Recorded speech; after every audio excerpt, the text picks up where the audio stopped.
cœur de cette montagne du Colorado, l'homme contrôlait le moyen de détruire le monde. Cheyenne Mountain est un énorme bloc de granit ultra résistant. On a percé un tunnel dans la montagne, ainsi que divers espaces pour les installations. Sur l'un des murs, on a monté une grosse porte qui s'ouvre sur une véritable ville souterraine. La montagne abrite un immense complexe qui était autrefois le siège du NORAD, le commandement de la défense aérospatiale de l'Amérique du Nord. Pendant la guerre froide, c'était ici que le commandement américain était censé coordonner la riposte en cas d'attaque nucléaire. Le site a été choisi pour une raison bien précise. Le complexe de Cheyenne Mountain est spécialement conçu pour résister à une guerre nucléaire et même à une frappe de plusieurs mégatonnes tout près du cœur du complexe.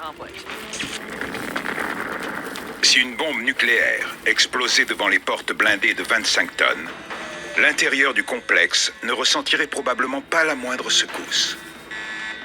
Les bâtiments ont été spécialement conçus pour résister au mouvement de la montagne. Chacun des bâtiments repose sur un lit d'amortisseurs. Il s'agit de gigantesques ressorts qui isolent les constructions des ondes de choc extérieures. Conçu pour résister à une explosion nucléaire, le site de Cheyenne Mountain n'a désormais plus rien à craindre de ce côté-là. La destruction de cette ancienne cachette secrète se fera de l'intérieur.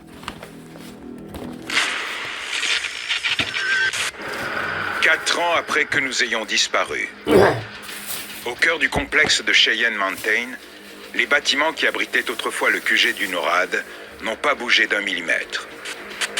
Entre ces murs, 12 millions de lignes de code informatique, rédigées en 27 langages de programmation différents, aidaient l'armée à ne pas confondre des missiles ennemis avec un vol d'oies sauvages.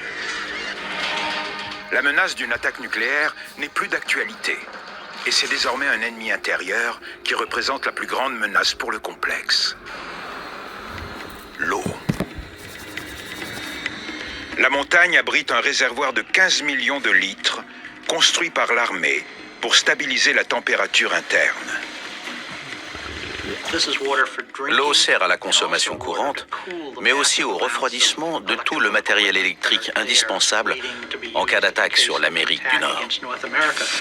Les quelques 1300 ressorts situés sous les constructions subissent un assaut en règle.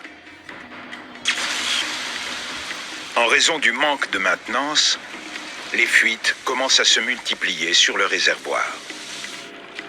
Si les ressorts lâchent, ce sanctuaire, qui compte parmi les plus sûrs d'Amérique, sera condamné.